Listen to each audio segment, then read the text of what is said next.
नमस्कार, मैं नियाज खान और आप देख रहे हैं न्यूज एक्सप्रेस। राहुल गांधी हमेशा आरएसएस की विचारधारा पर चोट मारते रहते हैं और आरएसएस को देश और समाज के लिए खतरा बताते हैं। जिसके घर पे मीटर की रीडिंग 600 से कम है उसको बिजली का बिल 0 आएगा। मेरा बिजली ਦਾ ਬਿੱਲ ਪਹਿਲਾਂ 1 ਸਾਲ ਪਹਿਲਾਂ ਆਵਾ ਤਾਂ ਤੇ ਹੁਣ ਵੀ 1 ਸਾਲ ਹੋ ਗਿਆ ਵੀ ਆਂਦਾ ਨਹੀਂ ਹੈਗਾ।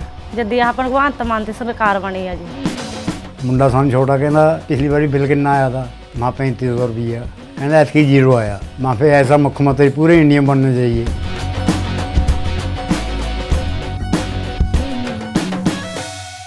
अभी हाल ही में आरएसएस प्रमुख मोहन भागवत ने देश की आजादी को लेकर एक बयान दिया था, जिसके बाद विवाद हो गया था।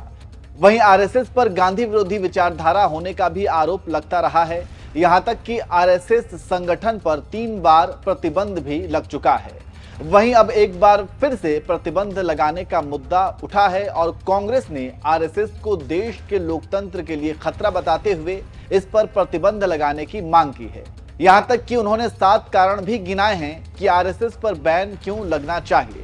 तो चलिए हम आपको उन 7 कारणों के बारे में बता देते हैं, लेकिन सबसे पहले आपको बताते हैं कि कांग्रेस ने अपने एक्स हैंडल पर क्या लिखा। कांग्रेस ने लिखा कि आरएसएस देश के लोकतंत्र के लिए खतरा है। इतिहास गवाह है कि आरएसएस ने हमेशा ही लोकतंत्र और संविधान का अपमान किया है।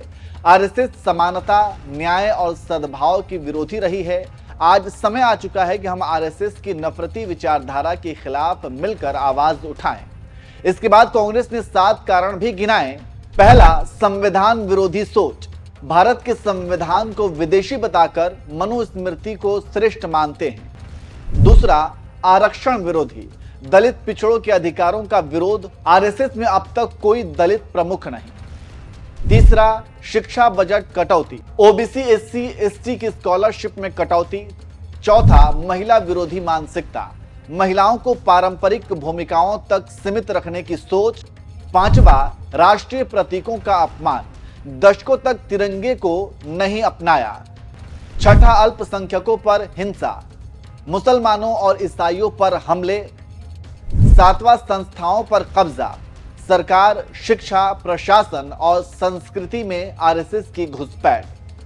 तो कांग्रेस द्वारा ये 7 कारण दिए गए और इस आधार पर कांग्रेस ने आरएसएस पर बैन लगाने की मांग की है। वैसे आपको बता दें कि अब तक 3 बार आरएसएस पर बैन लग चुका है। सबसे पहले महात्मा गांधी की हत्या के बाद लगा था प्रतिबंध। महात्मा गांधी की हत्या के बाद 4 फरवरी 1948 को तत्कालीन गृह मंत्री सरदार वल्लभ भाई पटेल ने आरएसएस पर प्रतिबंध लगा दिया था। हालांकि 1949 में प्रतिबंध हटा दिया गया, जब आरएसएस ने संविधान और लोकतांत्रिक मूल्यों का पालन करने का वादा किया। आपातकाल के दौरान भी लगा था प्रतिबंध। दूसरा प्रतिबंध 1975 में तत्कालीन प्रधानमंत्री इंदिरा गांधी ने आपातकाल के दौरान लगाया था। आरोप था कि आरएसएस आपातकाल के खिलाफ अभियान चला रहा था और सरकार विरोधी गतिविधियों में शामिल था। वहीं 1977 में जब जनता पार्टी की सरकार बनी तो ये प्रतिबंध हटा दिया गया। बाबरी मस्जिद विध्वंस के बाद लगा था तीसरा प्रतिबंध। 6 दिसंबर 1992 को अयोध्या में बाबरी मस्जिद के विध्वंस के बाद तत्कालीन प्रधानमंत्री पीवी नरसिम्हा राव की सरकार ने आरएसएस, विश्व हिंदू परिषद, बजरंग दल, जमाते इस्लामी हिंद और students Islamic movement of India पर प्रतिबंध लगा दिया था। तो ये वो दिन थे जब आरएसएस पर प्रतिबंध लगाया जा चुका है। वहीं अब फिर से कांग्रेस आरएसएस पर बैन लगाने की मांग कर रही है। वैसे आप कांग्रेस के इस मांग पर क्या कहेंगे और जो भी उन्होंने 7 कारण गिनाए हैं उस पर आप क्या कहेंगे, कमेंट करके जरूर बताएं।